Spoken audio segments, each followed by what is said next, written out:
You're listening to the Mind Your Business podcast, episode number 38. Today, we're going to talk about the magical power of listening.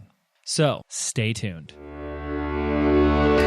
Hi, I'm James Wedmore, and I've built a 7-figure internet business that offers the financial freedom to do what I want, when I want. And I'm the first to say that hard work and hustle are not essential ingredients for your success. So, how do you build a thriving business from the inside out? This is the Mind Your Business podcast, featuring myself and co-host Phoebe Mroczek. Well, hello, listeners. James Wedmore here. And I'm Phoebe Mroczek. And welcome back. Welcome to the Mind Your Business podcast, where we talk about the mindset, the inner workings of what it's like to be an entrepreneur and what it really takes, the ups, the downs, the sideways, all that fun stuff here. Today, we're talking about something that I'm going to do my best to keep short, sweet, and to the point, but I think it is also going to be something that has the potential to be profoundly powerful for you in your life, like all areas of your life. Because in a moment, I'm going to share a story that I just feel like I've gotten trained on this, and when this happened to me, I was able to see it and immediately blew my mind. And we're going to see if I can have the same experience that I had with all of our listeners. Is it possible? Who knows? But it starts with the simple premise that your language leaves clues. Yet, we don't really listen to a lot of the words that we use, do we? So, my goal by the end of this episode is to get you to, I would say first and foremost, listen better, become a more effective listener.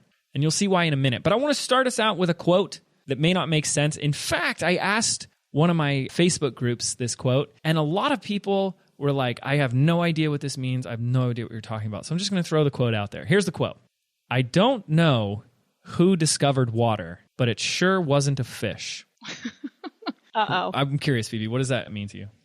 I would say, I don't know. Well, if you did know, what would it be? If I did know. I love it. You're totally stumped. This is hard, thinking on my feet, on the spot. So I would say it has something to do with the fact that a fish is already in the water. So unless it's out of the water, it can't describe what water is. Yeah. And I think that I feel like I resonate with that, but I don't feel like that really, there's still some clarification that needs to be said. So I put this in one of my groups, and I asked everybody, what do you think this means? I was just curious, like, how does this land for people? And I really liked my dear friend Claudia Wolfkind's answer. She said, I interpret this quote to mean that if you're in the middle of everything, you often can't see or have the right perspective about what's happening, what's going on. And you might also be too emotionally bound up to see the situation as an outsider might see it.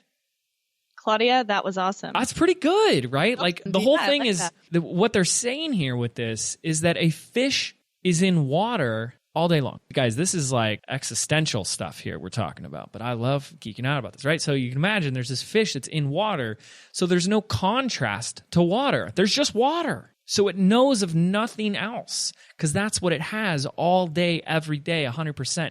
See, there's those concepts like you only know good because you've seen evil. You've only seen positive because you've experienced negative. You know what warm feels like because you know what cold feels like. But if there's something that has no opposite, you don't know what else exists. If you only know water, you don't know not water. And I know you can say, oh, but James, it can swim to the surface and pop out. I know. All right. But let's say you're a deep sea fish that's never been to the surface. All you know is water. You don't know anything but it. And so then you go, great, I get that. But what the heck does that have to do about what we're talking about here? I don't know. I just wanted to share it. No, here's what it has to do. It's this concept we call blind spots. We all have blind spots when we drive our car, right? Areas in which we cannot see despite the mirrors that we have in place. We cannot see when there is someone in our blind spot. Well, have we all not had an experience? I'm sure we've all had at least one. And if you haven't, I'm sure you lie about other things too, where you have a desire, you have a specific result that you're after, you take action which you think is in direction towards getting that result, and you don't get the result. And then you sit there and you say, why? I don't know why. I don't get it. I've tried this. I've tried that. I've even tried this, and I still don't have that. And that lack of awareness, the lack of knowing and uncertainty as to why you haven't gotten what you wanted is what we call blind spot. It's that we don't know what's getting in the way. Just like a fish doesn't know anything else but what a fish knows, which is the water.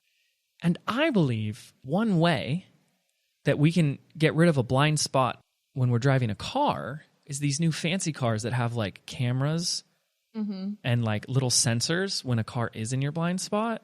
I believe that one way that we can have that type of technology is through language. Because let's face it, losing weight is no longer a secret. I think we could go interview 20 strangers on the street and say, what's your advice for weight loss? And what foods should you eat and not eat? And what should you do for activity during a week if you wanted to lose weight? I think we all know the answer. That's content, ladies and gentlemen. And I tell you, there's no shortage of content on the internet when it comes to anything you want. Just Google it. How to start a business, how to do a webinar, how to create an online course. It's all out there, right? Just like it's all out there for how to lose weight. Yet why are so many people fat? I can say this because I was 75 pounds overweight. That's another story. Yeah. Okay? But why? I'll show you pictures. I have proof. So why can we have the content? Why can someone who is overweight say, yes, I know I need to be eating less. I know I should be going to the gym. I should be walking more, my 10,000 steps and jogging and doing something. And I want to lose weight, but we don't. And we don't know why. I believe that if you have the desire for something and you've hit this wall and you really want to know why, the answer is in your language, if you're willing to listen. But our language is like the what? The water. So here's this fish who knows nothing but water. We know nothing but our lens, perception, and experience of our life. And the voice in your head that's listening right now saying, what the hell is he talking about? Or, oh my gosh, oh, sorry, blah, blah, blah. Or, oh, I need to do this later. That's all we know. We don't know anybody else's voice in our heads. We've never had anybody else's voice in our heads giving their viewpoint.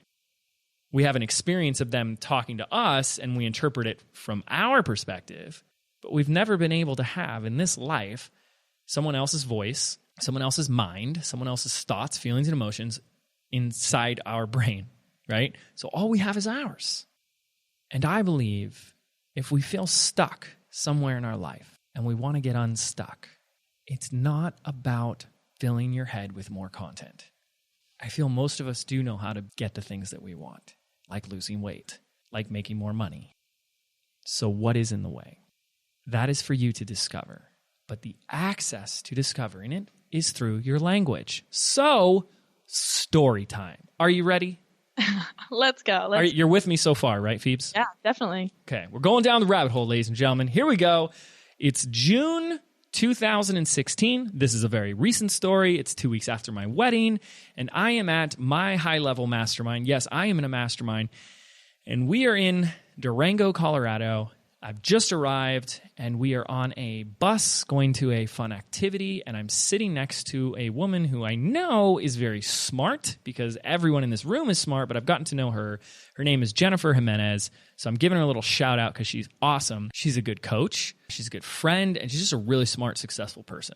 And she was asking me a little bit about my story and what I'm up to and what I've done with some of my stuff. And as I'm telling her my story, she stops me. And I just thought I was telling her my story. I didn't know we were in a coaching session. However, I like to stay coachable, so I really invited it. And she said, I want to stop you for a second because there was something you said that really stuck out to me. And I was like, please tell me. What I was doing is I was talking about the last few launches for one of our products and how well it did. I swear it did not come off as bragging. I was like, yeah, we did this and it did that. I swear we weren't coming off as bragging. I swear. I promise, Phoebes. I was not bragging. I swear. I sounded modest. But I said the thing, and I said, I'm pretty excited because we've done all of this without taking advantage of affiliates. And she said, I want to stop you. And she said, because you said you've did all these sales without taking advantage or leveraging affiliates, but I said the words taking advantage. She goes, now I know what you meant to say, but you use the word taking advantage. And usually when you say the words taking advantage, that is a negative connotation, like you're taking advantage of somebody. And I said, and she's like, you know, she tries to like be really cool about it. Like, no, I'm not trying to say anything, like, you know, because a lot of people are like, hey, lay off me. I'm just talking. Like, don't tell me how to live my life. And I like really welcomed it. I was like, no. And all of a sudden, boom, light bulb goes off. You know how you have those, you know, like aha breakthrough moments where like everything just like, it's the last moment in The Sixth Sense and Bruce Willis realizes that he's a ghost. Right? And it retracts every moment and it all starts to make sense. Yep. And then you're like, M. Night Shyamalan, blast you in your crazy endings. Well, that's what this was like. And I realized in the 8 years of business, I have ran my whole business with minimal affiliates. And now I knew why. Because on some level, I felt guilty of asking for an affiliate partner to promote. I felt like that if I did ask them to promote, that I would be taking advantage of them. So I didn't. That's so awesome. So I didn't do it. Yeah. And she asked me a question. Blasted, I don't remember the question because I was in my breakthrough moment. This is what a breakthrough is like when you realize, guys, I told you that this was a profound effing moment for me. And the goal of this episode is for you to be able to create these profound moments for you, because I realized that I've been running my life and my business for 8 years afraid to ask an affiliate to promote me, and I didn't even know. I didn't know. You don't walk around saying, yeah, I'm really afraid of this. Yeah. You don't. It doesn't show up like that. It doesn't at all. I just showed up in my language as like, we've never really taken advantage of affiliates yet. And she's just like, well, wait a second. Damn good listener. Now, here's the final piece, because this is important. I forget what question she asked me, but I remember giving her an answer where I was like, you know what's so funny is I love being an affiliate for a good product. And I love it because it is the easiest money that you make. Like, we're very selective with who we promote for several reasons. You know, you only want to do products that you've gone through or someone that you know closely that you can fully endorse. But also you want something that works well, you know, that converts. And there have been some promotions I have done that have done so well, like Kajabi. I mean, we love Kajabi. It's transformed our business. So I have no problem, you know, shouting from the rooftops how amazing Kajabi is. They didn't even ask me to promote. I asked them. And she says, what is your experience? That's what the question was. It was something like this. It was like, what's your experience? She goes, have you ever promoted anybody else? Have you ever been an affiliate for somebody else? And I go, yeah, all the time. She goes, do you feel like they're taking advantage of you? And I was like, what? Like, that's the easiest money ever. That's not only the easiest money. Like, when I got my last affiliate check, I was like, that's amazing. That's people who have done affiliate promotions before know what I'm talking about. That's like play money. That's like, wow, all I did was talk about my experience of how much I love this and how much I use it and how I use it, and I got a lot of money for it. Yeah. And this rocked my world. We weren't even to the destination yet. We were going to a park to like have a barbecue, and it was like 7 minutes away from the park, and we've already had this life-changing, business-altering moment discussion. Crazy, right? Time's up. Time to go home. I got my money's worth. I know. Like, all right, I'll just go home now. I can't get any better than this. So that's my story, and it's forever altered the way in which I can look at my business now. So when we sit here and say, I'm not making the money I want, why? Something like, oh, you're afraid to ask affiliates because you don't want to take advantage of them, will never pop up as an answer for you. Even though we just did an episode on asking great questions, like, it's really hard for us to get really honest about the things that we are ashamed of or not proud to share. Like, that's not something I want to share. Right. I mean, it is now, but you know, I wouldn't have ever wanted to share that with anybody, including myself. So how do you get there? It's listening. And I'm going to say our quote again.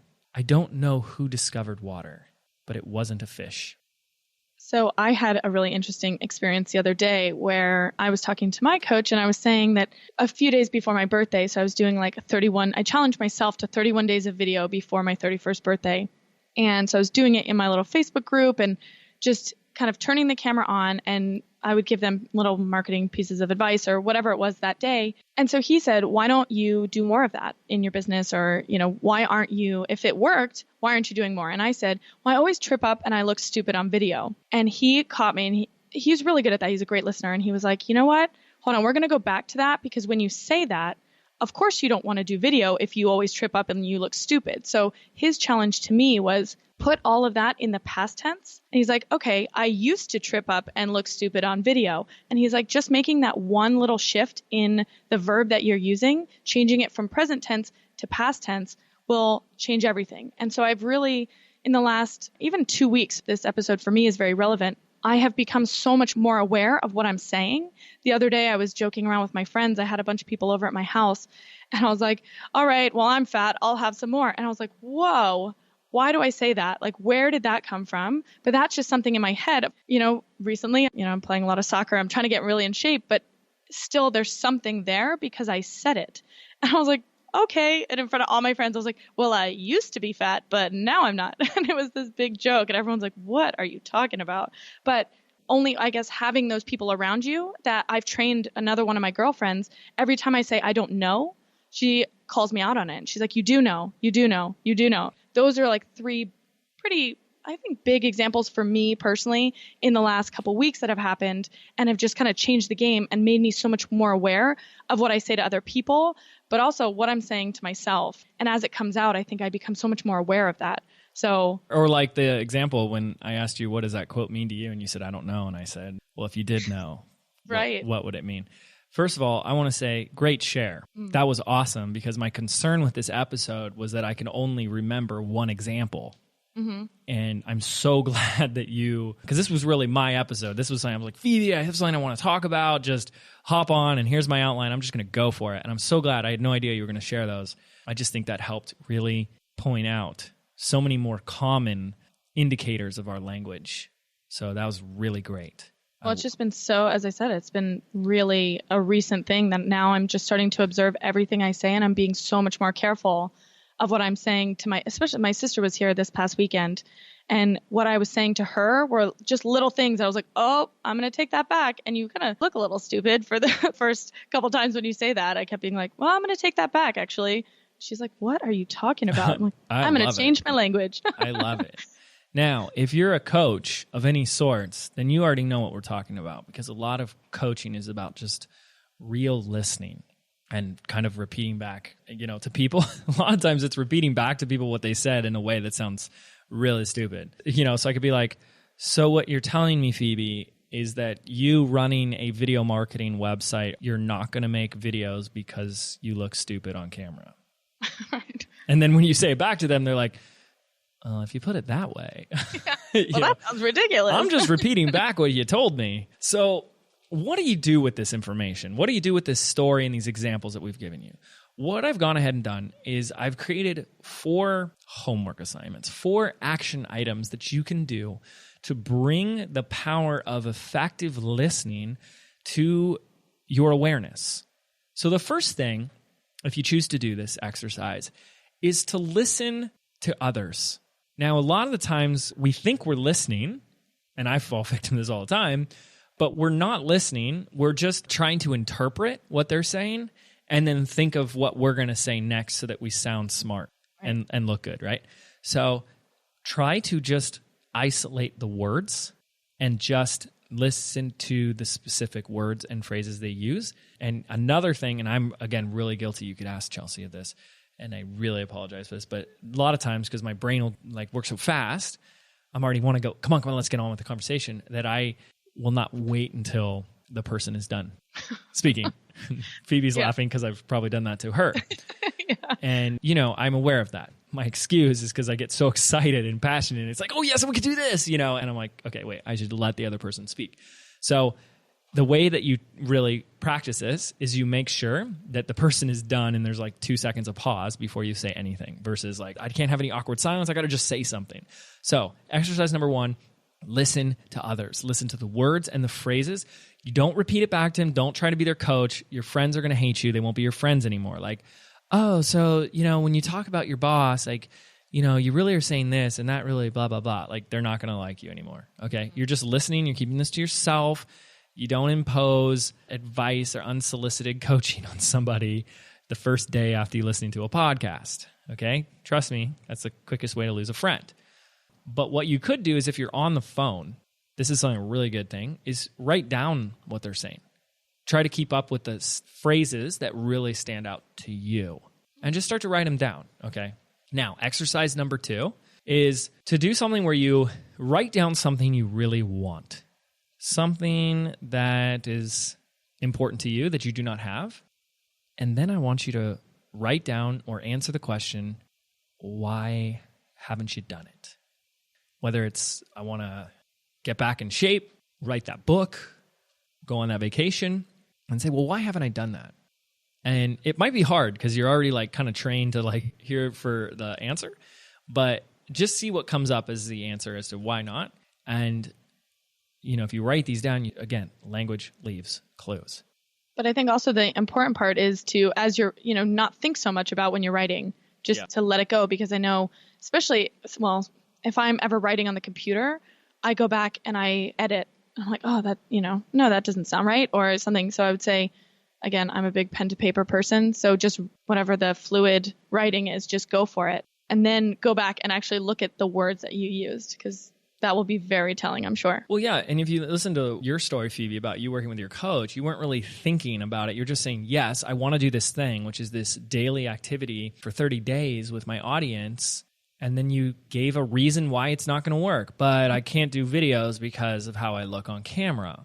And that's, what the coach is getting you to point out is to say, you're not doing what you want to do because of a fear of how you might look. That is keeping you from getting what you want. Not anything else but the fear or worry of that happening is keeping you from getting what you want, because it is literally stopping you from action. And then you start to go, well, where else is that stopping me? Mm-hmm. Where else am I letting what others think of me, or how good I look, or if I look stupid or not, or if I'm the smartest or prettiest or, most amazing person in the room? How many other times in my life am I letting those concerns stop me from what I want?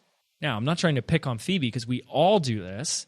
Mm-hmm. And that's why almost every episode, we always come back to that one singular question. What do I want? Because at the end of the day, if you listen to anything, it's get really clear on what you want and don't let anything get in the way of that.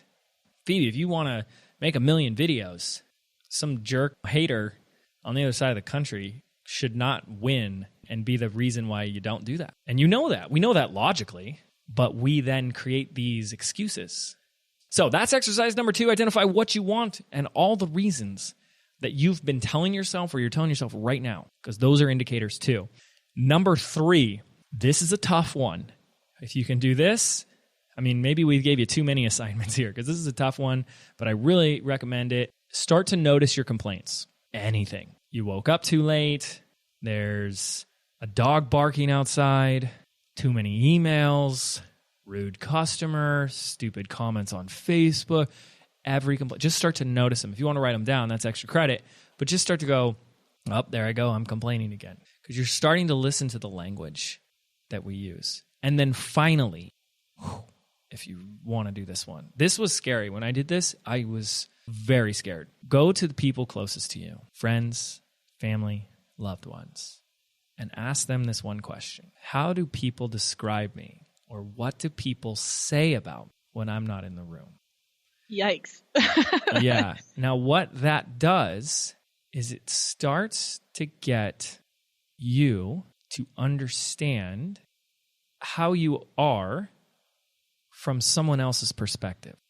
Because it took someone else, Jennifer Jimenez, to experience me from her perspective in order for me to have a breakthrough.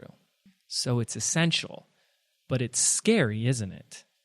Isn't that, for some people who actually do this, this will be one of the scariest things you ever do. Isn't that fascinating? With anxiety. Yeah. A little bit. I had a coaching client who that was an assignment, was to go to her team and ask, what is it like to work with me? And that was really tough, really tough. It does a couple things, guys. 1, it reveals how people experience you, but 2, it reveals how important we make those other perspectives and how much they drive us. I'm not saying that's good or bad. It just is. But you start to see how much of our life is controlled by the opinions and judgments of others. So this is some intense stuff. So to recap, your language leaves clues. We all have blind spots in our life. You know you have a blind spot when you're frustrated. You have a desired result, something you want in your life. You've been trying and failing or not getting the result. And you're totally confused. I have no idea why. Language leaves clues. Start listening to what you say. If you want to have others start listening to what you say, that's amazing. I had that benefit to have Jennifer call me out on that. That was life-changing. So 4 exercises. Practice listening to others, because I think that'll train you to listen to yourself. You can ask people to listen to you as well, okay? Number 2, identify what you want and write down all the reasons why you haven't gotten it. And challenge those reasons, people. Stop looking at them as these are facts, okay? Number 3, start to notice your complaints. These are huge indicators. And number 4, ask at least one person close to you, how do people describe me, or what do they say about me when I'm not in the room? Okay, it's a big one. So I hope you take these on. I hope you do it. You can let us know how this turns out for you, what you think over on the blog, mindyourbusinesspodcast.com. All right, thank you so much for tuning in this week. We truly appreciate it. If you haven't subscribed yet on iTunes, if you haven't left us a review yet, please head on over there now and do that. We love seeing those reviews coming in. You can go to jameswedmore.com/iTunes and leave your review there. Thanks again so much for listening, and we'll see you on the next episode. Take care. Are you frustrated that no matter how hard you hustle, no matter how much you get done in a day, you still feel like you have little results to show for it? Do you feel like you're doing everything right, but there's still something missing? Well, what if there was an easier way? What if your business could be fun, effortless, and profitable? Phoebe and I have put together a free audio MP3 for you, compiling the 77 business affirmations for creating success from the inside out.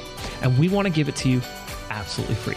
This is your chance to rewire your brain for bigger results in your life and your business. To get instant access absolutely free, simply visit 77affirmations.com. That's the number 77affirmations.com.